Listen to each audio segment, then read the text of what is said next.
नमस्कार, मैं आपके साथ के राणा। एएमवी नेटवर्क देख रहे हैं आप। मुद्दा खालिस्तानी आतंकियों पर है। आखिर कनाडा के क्यों बिलबिला जाता है जब खालिस्तानी आतंकियों पर हमला होता है? तो जून 2023 को खालिस्तानी आतंकी निज्जर की हत्या होती है। कनाडा के होश उड़ जाते हैं और वो अपना होश खो बैठता है। निज्जर की हत्या का आरोप भारत पर लगाता है। अब ऐसे में सवाल यह उठता है कि खालिस्तानी आतंकियों की हत्या से कनाडा के पीएम जस्टिन ट्रूडो के पेट में आखिर दर्द क्यों होने लगता है? आखिर ये पूरा मामला क्या कुछ है, या यूं समझा जाए कि जैसा दिख रहा है, क्या मामला बिल्कुल वैसा है? बिल्कुल भी नहीं है। ग्राफिक्स के जरिए से आपको समझाते हैं कि आखिर मामला है कैसा।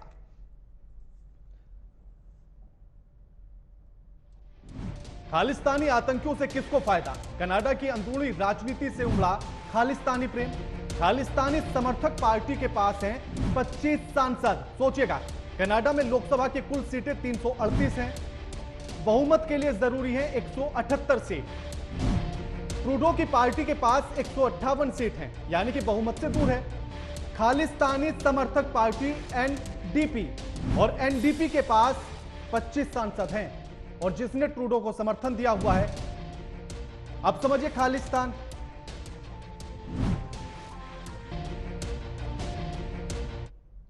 अब जब कनाडा में सरकार ही खालिस्तानी समर्थकों के सहारे चल रही हो और उन्हीं के सहारे से बनी हो, तो खालिस्तानियों के प्रति प्रेम का उमड़ना भी लाजमी हो जाता है।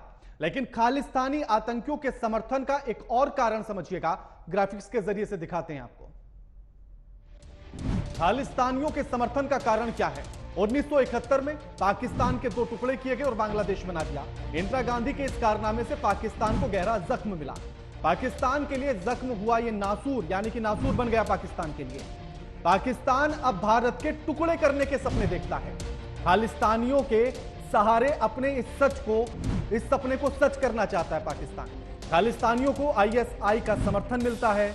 भारत को तोड़ने का सपना देखने वाले अन्य देशों का भी समर्थन मिल रहा है इन्हीं खालिस्तानियों को।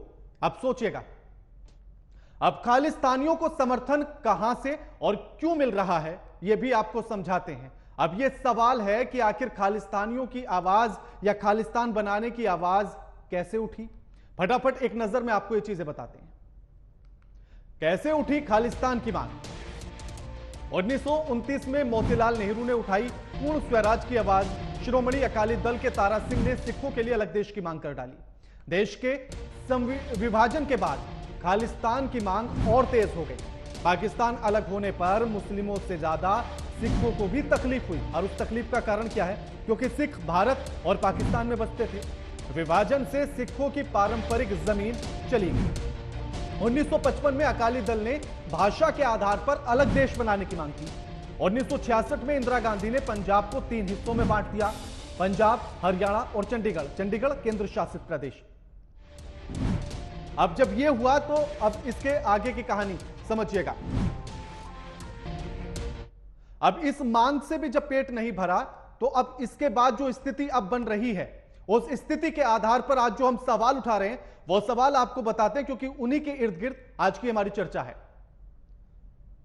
मुद्दे के सवाल यह है। सवाल नंबर 1, कनाडा का भारत से रिश्ता बिगाड़ने का कारण खालिस्तानी आतंकी हैं। सवाल नंबर 2, खालिस्तानी आतंकियों की हत्या से ट्रूडो को सत्ता जाने का डर लगता है क्या? सवाल नंबर 3, भारत के टुकड़े करने के सपने संजो रहा पाकिस्तान को ठीक करने का इलाज क्या है? सवाल नंबर 4, खालिस्तानियों की दिमागी बीमारी का आखिर इलाज कैसे होगा? और सवाल नंबर 5, ट्रूडो की सरकार की शय पर खालिस्तानी आतंकी हैं, या फिर खालिस्तानियों की शय पर ट्रूडो की सरकार चल रही है? ये 5 सवाल हैं, और इन्हीं के इर्द गिर्द आज हमारी ये पूरी चर्चा होगी कि आखिर कनाडा का भारत से रिश्ते बिगाड़ने का कारण क्या सिर्फ खालिस्तानी है, या इसके पीछे का कारण कुछ और हो सकते हैं? खालिस्तानी आतंकी के हत्या से आखिर इतना दर्द क्यों उठता है ट्रूडो को? भारत के टुकड़े करने के जो सपने पाकिस्तान सजा रहा है, उसका इलाज कैसे होगा? ट्रूडो की सरकार की शय पर खालिस्तानी आतंकी पल रहे हैं कनाडा के भीतर, या खालिस्तानी आतंकियों की शय पर ही ट्रूडो की सरकार चल रही है? ये तीखे और ज्वलंत सवाल आज हम उठा रहे हैं, और इन्हीं के इर्द गिर्द आज हमारी ये पूरी चर्चा होगी, जिसमें तमाम मेहमान जुड़ेंगे, और उन मेहमानों से इसी मुद्दे पर हम चर्चा भी करेंगे।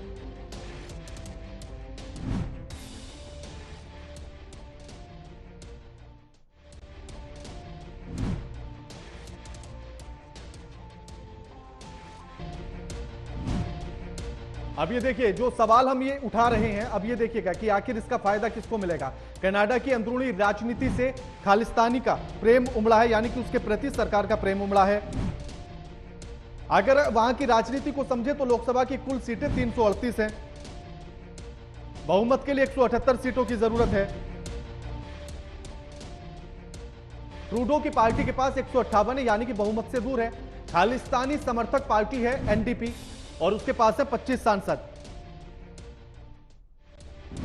और जिसके आधार पर सरकार चल रही है, उसके समर्थन से ही सरकार चल रही है।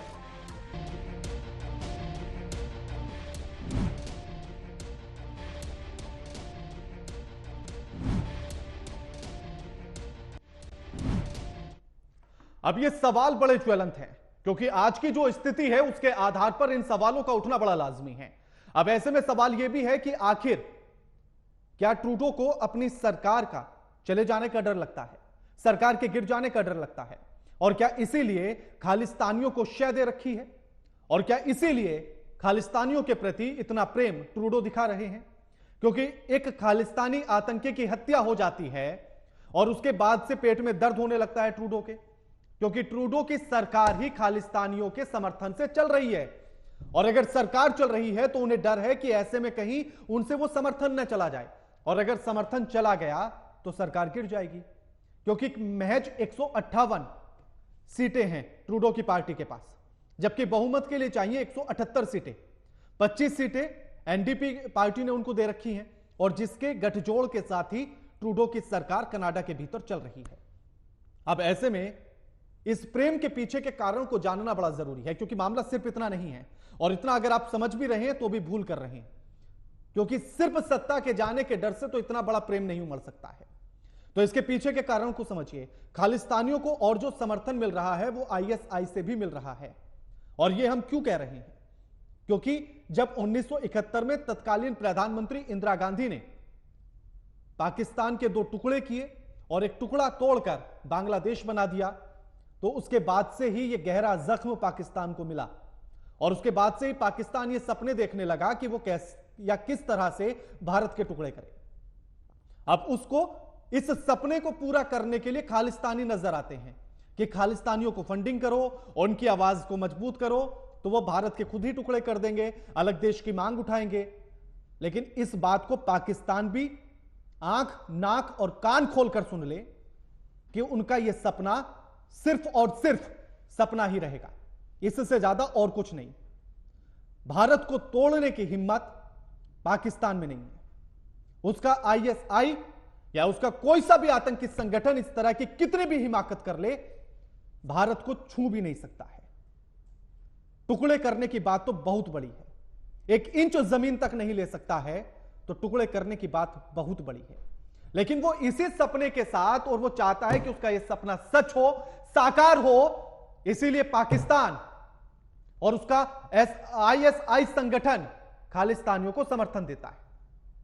अब हमारे साथ जो मेहमान जुड़ गए हैं इसी मुद्दे पर चर्चा करने के लिए, उनसे परिचय आपका करा देते हैं। संजीव श्रीवास्तव हमारे साथ जुड़ गए हैं, फॉरेन एक्सपर्ट हैं। रविंदर सचदेवा हमारे साथ जुड़ गए हैं, फॉरेन एक्सपर्ट हैं। और लेफ्टिनेंट कर्नल जयेश सोढ़ी हमारे साथ जुड़ गए हैं। आप तीनों का स्वागत है।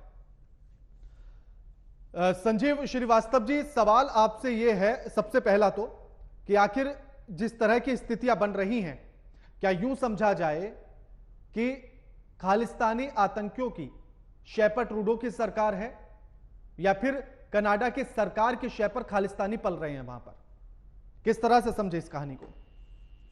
देखिए, ये बिल्कुल स्पष्ट है कि कनाडा के प्रधानमंत्री जस्टिन ट्रूडो अपने संकीर्ण राजनीतिक स्वार्थों की सिद्धि के लिए वो तथाकथित खालिस्तान समर्थक आतंकियों को सपोर्ट करने का कार्य कर रहे हैं। उनके दबाव में ही आकर के, और वो अपनी जो राजनीतिक मजबूरी है, जैसा कि आपने अपने रिपोर्ट में दिखाया भी, कि उनकी जो सरकार है वो एक अल्पमत की सरकार है, माइनॉरिटी गवर्नमेंट है, और उस सरकार को चलाए रखने के लिए उन्हें न्यू डेमोक्रेटिक पार्टी और जिसका की नेता जगमीत सिंह है, उसका समर्थन लेना उनके लिए आवश्यक है। और वो जाहिर है कि इस तरीके के जो जगमीत सिंह है वो खालिस्तानी जो आतंकी हैं, जो अतिवादी हैं, टेररिस्ट और एक्सट्रीमिस्ट हैं, उनको वो उनके साथ उसके गहरे लिंक्स हैं, और उनके दबाव में आकर के ही जस्टिन ट्रूडो ने इस तरीके के भारत के ऊपर इतने गंभीर आरोप लगा दिए, और जाहिर है कि अपने संकीर्ण राजनीतिक स्वार्थों की सिद्धि के लिए उन्होंने भारत और कनाडा जैसे जो विश्व के दो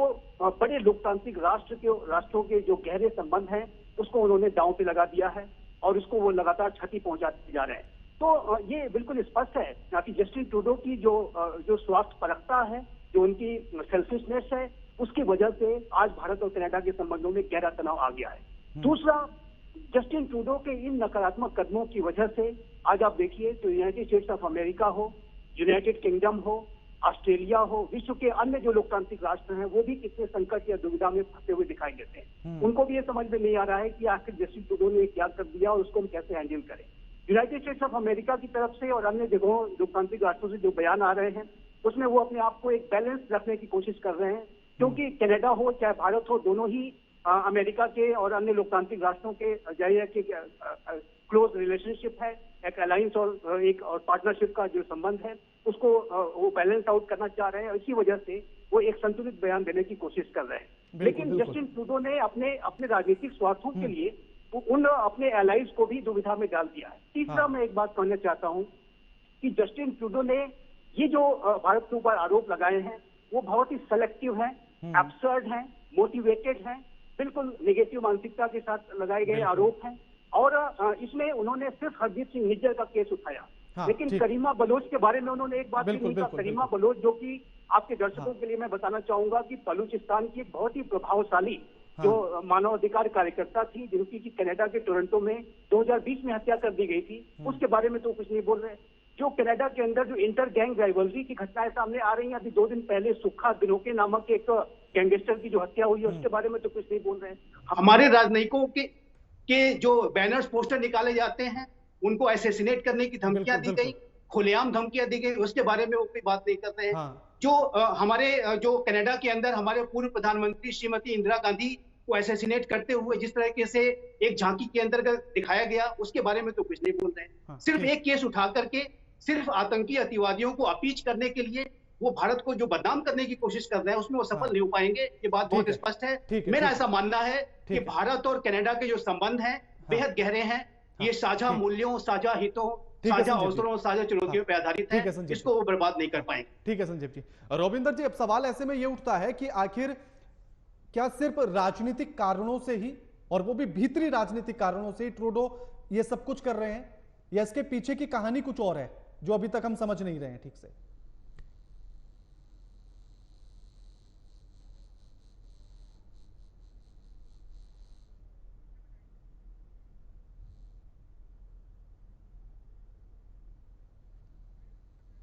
ठीक है रविंदर जी, मैं लौटता हूं, कुछ टेक्निकल प्रॉब्लम है, मैं लौटता हूं आपके पास।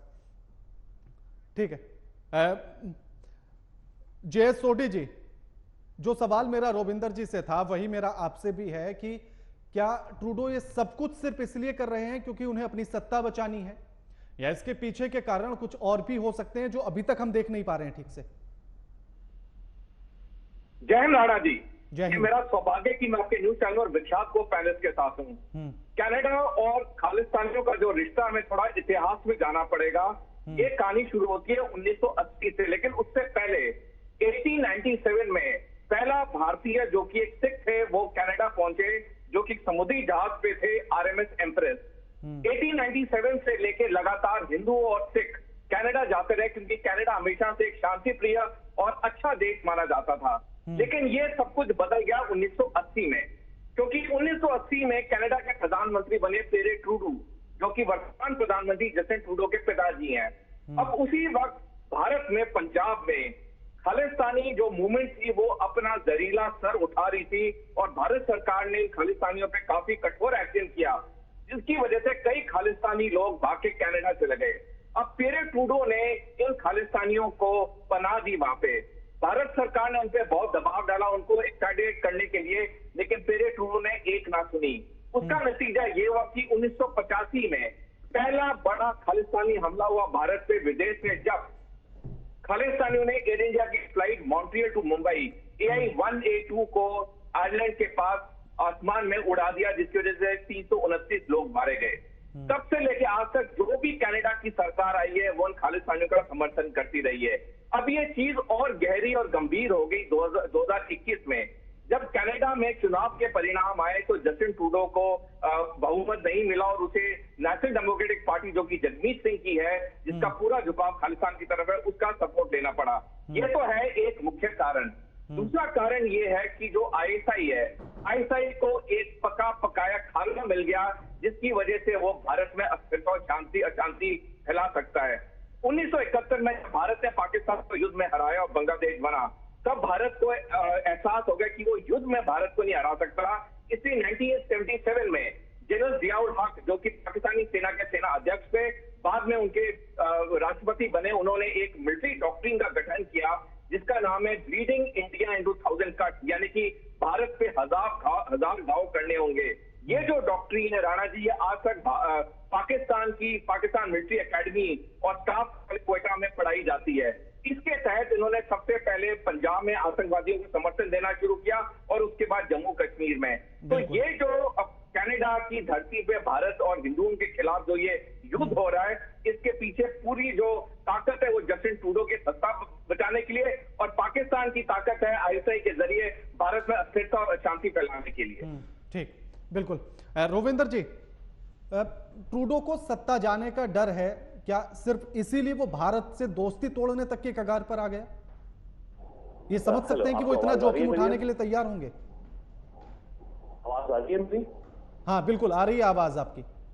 ओके ग्रेट, थैंक यू जी। देखिए, मैं जो बात कह रहा था, अभी हम जो बात कर रहे हैं एब्सोल्युटली राइट है। जो फैक्टर है सत्ता के लिए खालिस्तान को, खालिस्तानी भी उसकी सिंपैथी है इत्यादि, पर मेरे विचार से अगर हम डीपर या थोड़ा वाइडर एनालिसिस करें तो जो ट्रूडो कर रहा है उसका आधा हिस्सा एक और कारण है।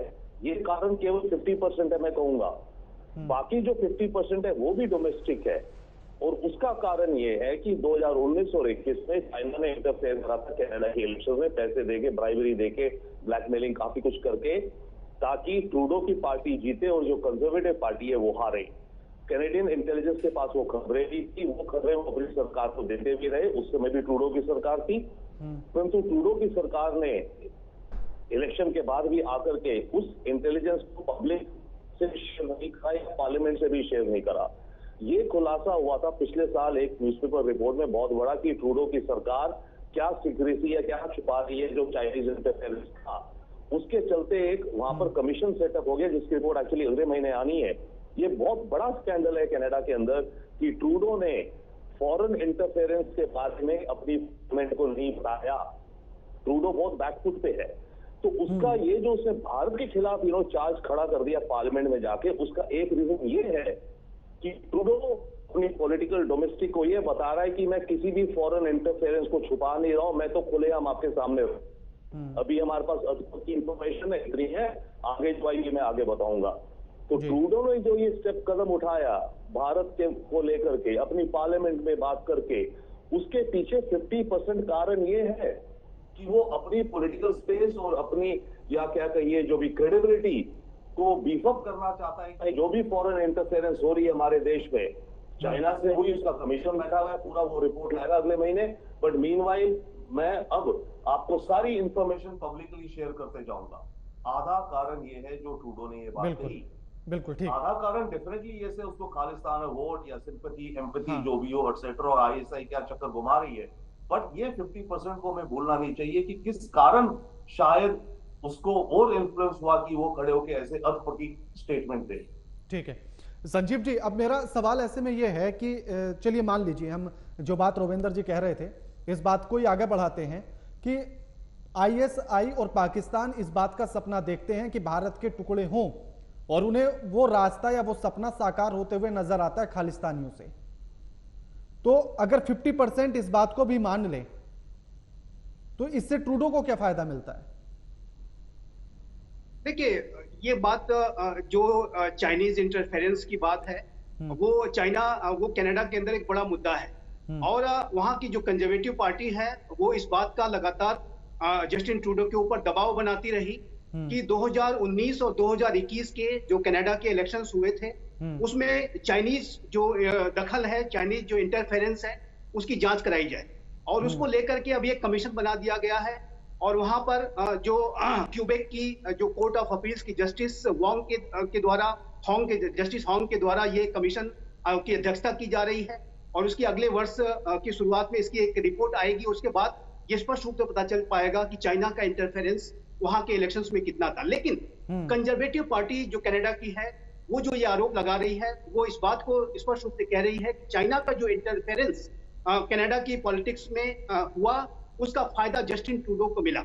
और ये जो आरोप है ये लगाया जा रहा है जस्टिन ट्रूडो के ऊपर, ये निसंदेह ये एक बड़ा मुद्दा है। लेकिन जस्टिन ट्रूडो ने जो भारत के ऊपर इस तरीके के आरोप लगाए, यहाँ जबकि उनको जो है वहां पर एंटी इंडिया एक्टिविटीज जिसके लिए किसी एविडेंस की जरूरत नहीं है, उसके लिए कोट अनकोट जो वो क्रेडिबल एलिगेशन की बात कर रहे हैं वो और एक मीनिंगलेस वर्ड जो इस्तेमाल कर रहे हैं। देखिए वो लगातार कह रहे हैं क्रेडिबल एलिगेशन। क्रेडिबल एलिगेशन जैसा कोई शब्द नहीं होता, उसका कोई अर्थ नहीं है। क्रेडिबल एविडेंस होता है कि क्रेडिबल एविडेंस वो दे नहीं रहे हैं, क्रेडिबल एलिगेशन की बात कर रहे हैं। लेकिन जो भारत एंटी इंडिया एक्टिविटीज की बात कर रहा है उसके क्रेडिबल एविडेंस है कि कनाडा के अंदर एंटी इंडिया एक्टिविटीज लगातार चल रही है। जो हमारे राजनयिकों के पोस्टर्स जारी किए गए वो क्रेडिबल एविडेंस है कि उनको असैसिनेट करने के लिए पोस्टर जारी किए गए और जगह जगह उसको पब्लिक में जैसे बोलते हैं राइटिंग ऑन द वॉल, वो राइटिंग ऑन द वॉल पे लिखा हुआ था कि ये फला हमारे हाई कमिश्नर है उनको मारा जाना चाहिए। तो ये उसके ऊपर तो वो कार्रवाई कर नहीं रहे और उल्टे उन्होंने भारत के ऊपर एक बेसलेस मोटिवेटेड एब्सर्ड आरोप लगा दिए। तो मुझे लगता है कि जस्टिन ट्रूडो एक बेहद अपरिपक्व, इमेच्योर और एक नकारात्मक मानसिकता रखने वाले राजनेता नजर आ रहे हैं। बिल्कुल, क्योंकि इसीलिए मैंने ये सवाल पूछा था कि क्या इतना बड़ा जोखिम वो उठा सकते हैं। ठीक है सोडी जी, अब सवाल मेरा ऐसे में यह है कि पाकिस्तान को 1971 में जो जख्म भारत ने दिया था उसी जख्म का बदला वो खालिस्तानियों के सहारे चाहता है या वो वैसा सपना देख रहा है? अब पाकिस्तान की इस विकृत सोच का इलाज क्या है? राणा जी देखिए, पाकिस्तान के साथ हम जितनी भी बातचीत कर लें, जितनी डायलॉग डिप्लोमेसी कर लें, उसका कोई फर्क नहीं पड़ेगा। जितनी सर्जिकल स्ट्राइक कर लें उसका फर्क नहीं पड़ेगा, क्योंकि पाकिस्तान जो एक देश बना है 1947 में वो भारत विरोधी और हिंदू विरोधी नीतियों पे बना है। तो पाकिस्तान में तो कोई चेंज नहीं हो सकता है। पाकिस्तान और चीन दो ऐसे देश हैं जो कठिन और कठोर भाषा ही समझते हैं। अपनी अर्थव्यवस्था को मजबूत करेंगे, जितनी हम सैनिक शक्ति को मजबूत करेंगे उतना हम पाकिस्तान और चीन को दबा पाएंगे। मैं एक और मैं चाहूंगा राणा जी, 8 जुलाई 2013 को विन वीपू जो कि चीनी सरकार का अखबार और हांगकांग से प्रकाशित होता है, उसमें एक लेख छपा था 6 जंग जो चीन लड़ेगा अगले 50 साल में। उसमें तीसरा जंग है कि 2035 में पाकिस्तान हमला करेगा भारत के ऊपर और चीन जम्मू कश्मीर के लिए, और चीन हमला करेगा उसी वक्त भारत पे अरुणाचल प्रदेश के लिए। अगर हम सारी सीमा रेखाएं देखें, टाइमलाइन देखें, तो इस लेख की तरफ जा रही कि ये 2035 में ये युद्ध होना ही होना है। और इसकी पुष्टि हमारे पूर्व सेना अध्यक्ष जनरल नरवणे ने की है जब उन्होंने द प्रिंट में 9 अगस्त को इसी तरह एक लेख छापा जिसमें कहा कि यदि पाकिस्तान और चीन हम पे हमला करता है तो हमारे लिए बहुत दिक्कत पैदा होगी। राणा जी, हमारे पास 12 साल का समय है, हमें दिन रात अपनी सैनिक शक्ति, अर्थव्यवस्था को और मजबूत करना होगा, क्योंकि आने वाला समय हमारे लिए एक आसान समय नहीं है। ठीक है रोविंदर जी, खालिस्तानियों की जो दिमागी बीमारी है उसका इलाज कैसे किया जाए, क्योंकि बातचीत से तो वहां भी मामला नहीं सुलझाया जा सकता। देखिए इसमें मल्टीपल लेयर्स पे होगा जो भी बीमारी है या इलाज है जो भी कुछ है। एक एंड पे तो है जो आपके जो वायलेंस कर रहे हैं, फिर आ जाते हैं उसके ऊपर जो लोग उस कॉज वायलेंस नहीं रखते बट सिंपैथी में हैं, उसके ऊपर उस पाइपलाइन में आ जाते हैं जो सिंपैथी नहीं रखते बट फिर भी थोड़ा बहुत टिल्ट करते हैं। तो ये मल्टीपल लेयर्स है, कई अलग अलग पाइपलाइन है। तो एक एंड पे तो जो वायलेंस कर रहे हैं उनको तो जिसकी तरीके से जैसे जो भी हो क्रिमिनल प्रोसीजर्स या प्रोसिक्यूशन के द्वारा उनको जो भी डील करा जाए। बट द बिगर प्रॉब्लम इसके पीछे पाइपलाइन है ना, सिंपैथाइजर्स हैं, तो उनको डील करने के लिए डेफिनेटली ये सॉफ्ट स्ट्रैटेजीज होनी चाहिए हमारे डायस्पोरा के अंदर। एंड बाय द वे ये प्रॉब्लम बढ़ती जा रही है कनाडा में भी, यूएस में भी, यूके में भी, ऑस्ट्रेलिया में भी। तो हमारा फोकस अगर हम सोचेंगे केवल एंड केवल लॉ एंड ऑर्डर के एंगल से हम इसे अप्रोच करेंगे, उससे ये मामला कभी खत्म नहीं होगा, क्योंकि वो तो पाइपलाइन है। आपने 2 मारे 2 और पैदा हो रहे हैं, 5 और पैदा हो रहे हैं जी। तो बेसिकली पीछे से धीरे धीरे डायस्पोरा में मैं कह रहा हूं ये वो होना चाहिए। एंड ऑफ कोर्स कुछ हद तक भारत के अंदर भी हमें समन्वय और हमें वो सॉफ्ट या सॉफ्ट स्टेप्स होने चाहिए, तभी ये कुछ रिड्यूस होगा। ये एलिमिनेट तो कभी नहीं होगा, या होगा भी तो कुछ टाइम बाद ही होगा एलिमिनेट। ओके, बट लंबा समय लगेगा। बट इसमें दोनों चीजों का मिक्स, अलग अलग चीजों का मिक्स करना पड़ेगा। ठीक है संजीव जी, ट्रूडो की जिस तरह की भी हरकतें हैं या जिस तरह से आरोप लगा रहे हैं, खालिस्तानियों को शरण दे रखी है, उनको शय दे रखी है, तो इलाज तो ट्रूडो का भी जरूरी है, कनाडा की सरकार का भी जरूरी है। देखिए, ट्रूडो का इलाज तो कनाडा की जनता अगले इलेक्शन में करेगी, इसमें कोई डाउट नहीं है। मुझे नहीं लगता कि वो अगले इलेक्शन में अच्छा परफॉर्म करने जा रहे हैं। जिस लक्ष्य को लेकर के उन्होंने भारत के विरोध में इतना बड़ा कदम उठा लिया है, उसका उन्हें कोई फायदा नहीं मिलने जा रहा है। मेरे असेसमेंट के मुताबिक आने वाले इलेक्शंस में कंजर्वेटिव पार्टी बहुत ही अच्छा परफॉर्म करेगी और उन्हें अपनी सत्ता गंवानी पड़ेगी। यही उनका जो वर्तमान समय में समस्या का समाधान है। हमें भारत और कनाडा के संबंधों को सामान्य तौर पे पटरी पर आते हुए हम तभी देख सकते हैं कि जब या तो ट्रूडो को सद्बुद्धि आ जाए या तो उनके विजडम प्रिवेल करे। जैसा कि मैं कहता रहा हूं कि उम्मीद की जानी चाहिए कि विजडम प्रिवेल करेगा, लेकिन यदि उन्होंने अभी भी जिस तरीके से वो रिपीटेड तरीके से एक ही बात को दोहरा रहे हैं, क्रेडिबल एलिगेशन जैसे शब्दों को उन्होंने 3 बार दोहराया है पिछले कई दिनों के अंदर, तो जाहिर है कि वो अभी भी जो है रियलाइज नहीं कर पा रहे हैं कि वो कितनी बड़ी गलती कर रहे हैं, कितना बड़ा ब्लंडर वो ऑलरेडी कर चुके हैं। और अगला इलेक्शन जब होगा और उसमें नई सरकार बनेगी, तो ऐसी मैं आशा करता हूँ कि भारत और कनाडा के जो संबंध हैं वो पटरी पर आएंगे। लेकिन जहां तक इन खालिस्तान आतंकियों, अतिवादियों का प्रश्न है, तो राणा जी मैं यहाँ पर स्पष्ट करना चाहता हूँ कि भारत के प्रधानमंत्री श्री नरेंद्र मोदी के नेतृत्व का ये जो नया भारत है, वो आतंकवाद और अतिवाद के विरुद्ध जीरो टॉलरेंस की पॉलिसी पर चलता है। बिल्कुल। और भारत ने कनाडा को ये बिल्कुल स्पष्ट कर दिया है कि भारत और कनाडा के संबंध तभी सामान्य होंगे जब वहां पर एंटी इंडिया एक्टिविटीज चलेंगी। और जो भी एंटी इंडिया एक्टिविटीज हो रही हैं उसकी सारी जांच एनआईए को सौंप दी गई है। अभी कल ही एनआईए ने 40 लोगों की लिस्ट जारी की और ये जो वांछित लोग हैं उनके ऊपर आने वाले समय में सख्त कार्रवाइयां की जाएंगी। ठीक है, ठीक है सोडी जी, अब सवाल ऐसे में मैं ये पूछना चाहता हूं कि चलिए मान लीजिए कि उसका जनता हिसाब किताब कर देगी ट्रूडो का, लेकिन सवाल ये है कि जब भारत वसुधैव कुटुंबकम की बात कर रहा हो और ऐसे में ट्रूडो आरोप प्रत्यारोप का सिलसिला खेल रहे हों, दोस्ती तोड़ने की कगार पर आकर खड़े हो गए हों, तो ऐसे में कैसे समझा जाए? राणा जी, जो ये जस्टिन ट्रूडो ने इतना बड़ा कदम लिया है, इसने अमेरिका की हामी के साथ लिया है। जस्टिन ट्रूडो G20 शिखर सम्मेलन से पहले ही ये ऐलान करना चाहते थे और वो G20 को बहिष्कार करना चाहते थे कि G20 को वो आराम से चलने दे, G20 वो अटेंड करें, क्योंकि G20 में अगर जस्टिन ट्रूडो बहिष्कार करते उससे पहले ये मसला खड़ा कर देते तो G20 बहुत कमजोर पड़ जाता और चीन और रूस को बहुत खुशी मिलती G20 को कमजोर देके। तभी जब जस्टिन ट्रूडो G20 के लिए भारत आए, उनके तेवर तीखे थे, वो आराम से किससे बातचीत नहीं कर रहे थे। उन्हें जो होटल ललित में प्रेसिडेंशियल सूट कमरा दिया वो भी उन्होंने नकार दिया, यानी कि उनके अंदर गुस्सा ऑलरेडी था, लेकिन अमेरिका के दबाव से वो G20 तक चुप रहे। अब ये सारा जो खेल है, ये जस्टिन ट्रूडो और उनकी सरकार ने बोला कि हमें 5 आइज के संगठन के एक बड़े देश ने मदद की है ये जानकारी में, और वो बड़ा देश सिर्फ अमेरिका हो सकता है। तो अमेरिका भी एक डबल गेम खेल रहा है, जैसे हम दशकों से देखते आए हैं कि वो एक तरफ दोस्ती का हाथ बढ़ाता है, दूसरी तरफ हमें नीचे करने की कोशिश करता है। ये 1947 से ये अमेरिका का खेल है भारत के साथ। ठीक है, ठीक है, ठीक है, बिल्कुल।